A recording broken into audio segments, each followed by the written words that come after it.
Daylight Saving Time 2017, surprising things about springing forward. It's time for the time to change. Daylight saving time begins soon, at 2 a.m. Sunday clocks will move forward 1 hour as mandated by the Energy Policy Act of 2005.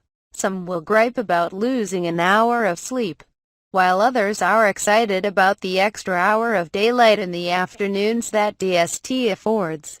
Daylight saving time, not savings, has been a contentious issue worldwide since it was first conceived by Benjamin Franklin in 1784. Spring forward tips.jpg. Dreading the time change?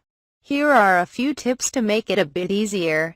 National Weather Service. Here are a few surprising things about the time change and the ripple effects caused by it.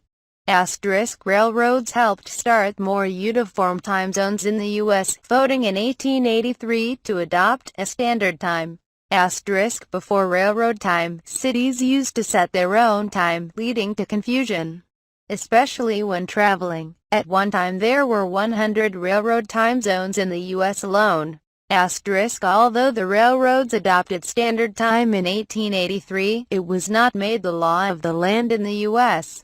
until the Act of March 19, 1918, also known as the Standard Time Act.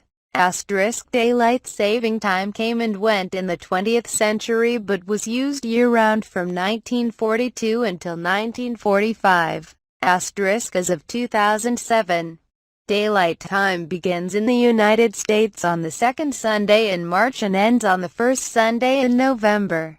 Advertising according to David Prerau's book, Seize the Daylight, trains always adhere to their published schedules.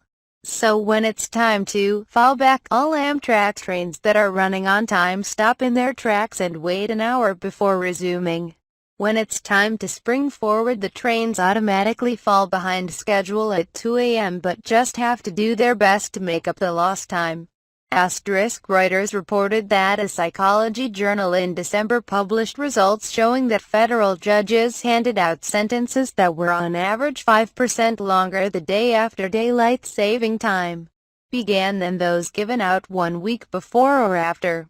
According to National Geographic, Nielsen TV ratings during the hours impacted by the change to daylight saving time show large declines during the first week of DST, as much as 10 to 15%.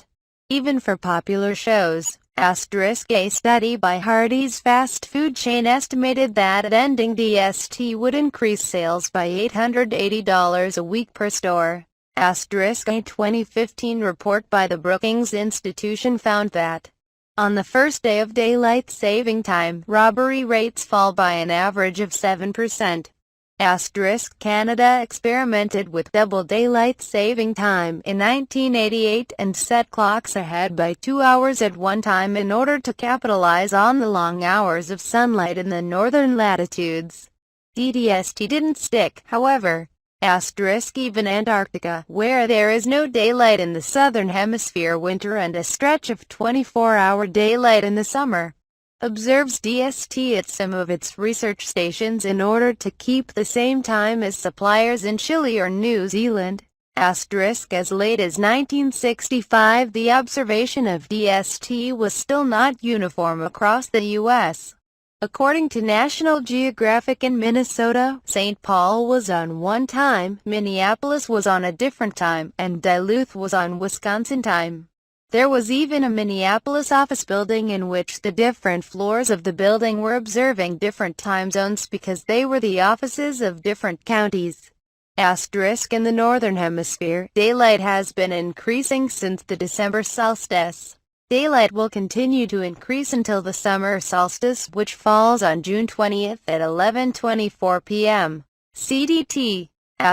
Standard time resumes on Sunday, November 5th, 2017. Thank you for watching movie.